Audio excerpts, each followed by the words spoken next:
The people cried for deliverance, and God had answered them.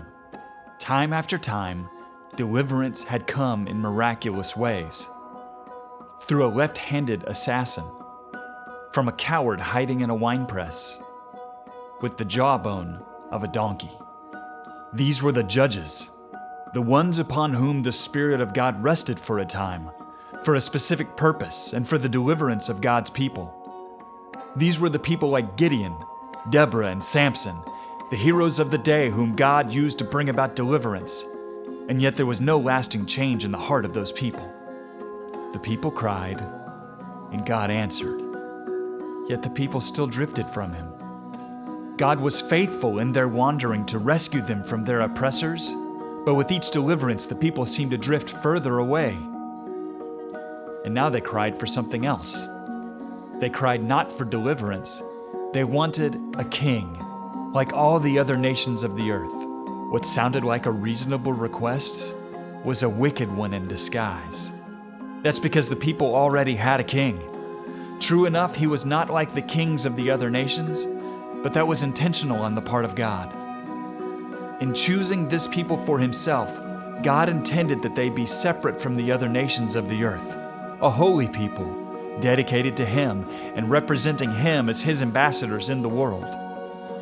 They would be a people with God as their king, but they did not want Him. They wanted a king of flesh and blood who could sit on a throne and lead them into battle. But not only that, they also wanted something deeper, something they believed an earthly king could provide. They wanted safety. They wanted security. They wanted prosperity.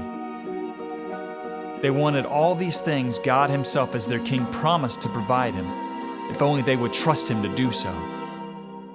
God knew their hearts.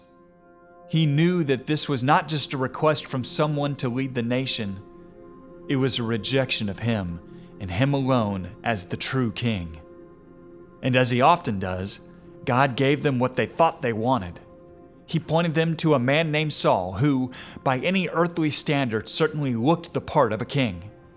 He gave them their king, knowing all the while that this king would, like the people he represented, eventually fail to trust and obey God fully. And so it was with Saul. The people's longings would not be satisfied. Their deepest needs would remain unmet as they had willingly subjugated themselves to the wrong ruler. So it was then, and so it is now. We are still a people crying out for a king, for we are still a people wanting what we believe an earthly king will provide. We need safety, security, prosperity. So we look again and again to the true rulers of the earth to meet these deepest of needs. And in so doing, we find ourselves bowing down to the wrong rulers, mistakenly believing we can find safety or security or prosperity. We bow to the king of money, the king of gratification, the king of comfort.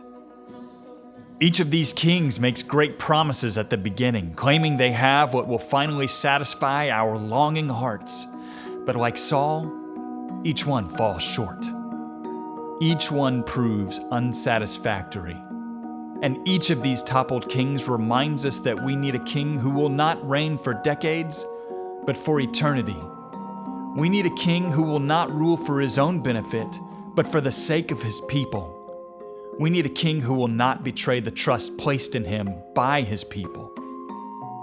We need the only king that is, at long last, truly fit to rule.